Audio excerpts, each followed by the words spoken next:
Why We Fight by Vito Russo.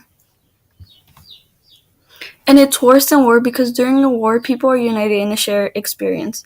This war has not united us, it's divided us. It's separated those of us with AIDS and those of us who fight for people with AIDS from the rest of the population. 2.5 years ago, I picked up Life magazine, and I read an editorial which said, "It's time to pay attention because this disease is now beginning to strike the rest of us."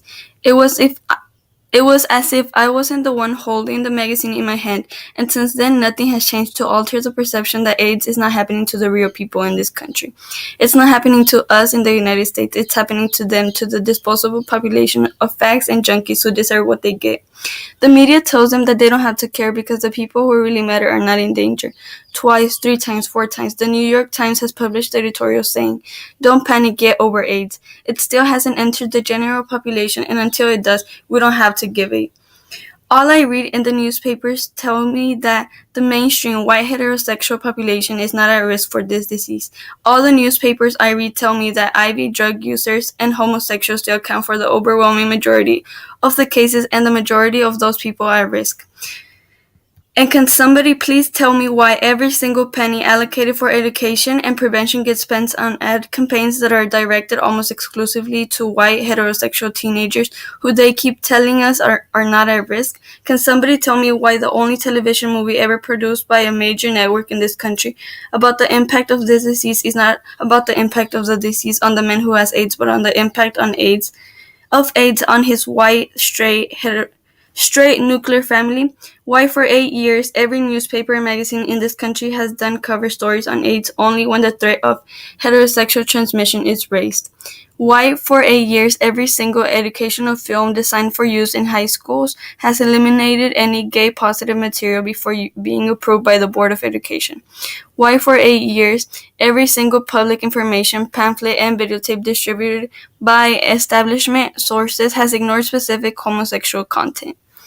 If it is true that gay men and IV drug users are the populations at risk for this disease, then we have a right to demand that education and prevention be targeted specifically to these people.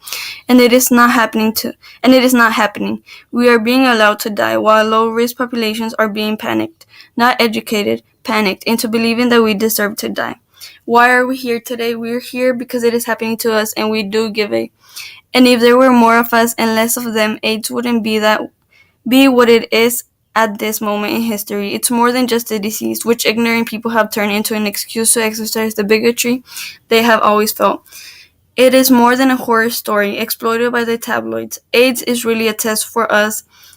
It's really a test of us as people. When future generations ask what we did in this crisis, we're going to have to tell them that we were out here today. And we have to leave the legacy to those generations of people who will come after us.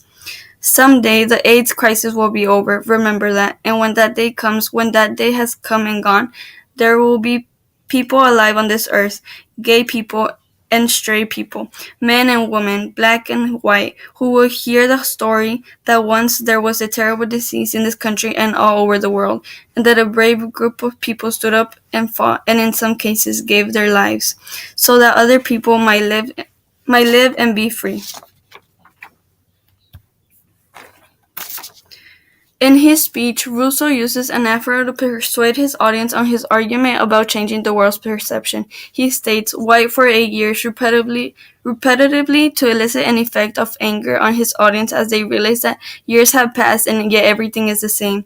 Russo's use of anaphora allows the audience to recall and observe how the world remains to be ignorant about AIDS because it has been associated with homosexuals. This strategy makes the audience realize about the issue without Russo stating it directly, and persuades them that change needs to be made. Furthermore, Russo uses hypophora to inform the audience of the purpose of the speech. At the beginning of paragraph 4, he asks, "Why are we here today?" and then explains why. He does this as a result of already making the issue aware to his audience and then bringing them together so that they can take action.